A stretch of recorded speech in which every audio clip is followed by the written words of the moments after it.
Hello అందరికీ. నేను మీ స్నేహ. ఈరోజు మా ఇంట్లో వంట ఏంటంటే, చాలా రోజుల తర్వాత ఎందుకంటే గణపతి నవరాత్రులు 9 డేస్ నాన్ వెజ్ ఎవరం ముట్టుకోము మేము. సో, ఆ నవరాత్రులు అయిపోయిన తర్వాత ఈరోజు మా ఇంట్లో ఏంటి అంటే చికెన్ ఫ్రై కర్రీ. ఇది నేను, హిప్సీ కలిపి చేసాము. అంటే ఇందులో 20% నేను చేసి 80% మా హిప్సీ బాయ్ చేసింది. తర్వాత వచ్చేసేమో చారు ఇది. ఇది ఏం చారు తెలుసా? ఎండుమిరపకాయల చారు. ఎండుమిరపకాయలు ఆయిల్‌లో గోలించి, పచ్చిమిర్చి గోలించి బాగా పిసికి చేసిన చారు ఇది. అండ్ ఎట్లాగో ఎట్లా వైట్ రైస్ కామన్ అది. అండ్ వాటికి కాంబినేషన్ మాకు ఏంటిది? ఉల్లిపాయ.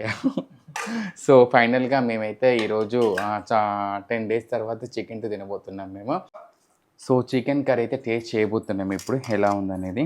నాకంటే ఫస్ట్ తను చెప్పాలి. ఎలా ఉంది నువ్వు? ఎలా ఉంది? బాగుందా? బాగుంది. అన్నీ సరిపోయినాయి పర్ఫెక్ట్‌గా.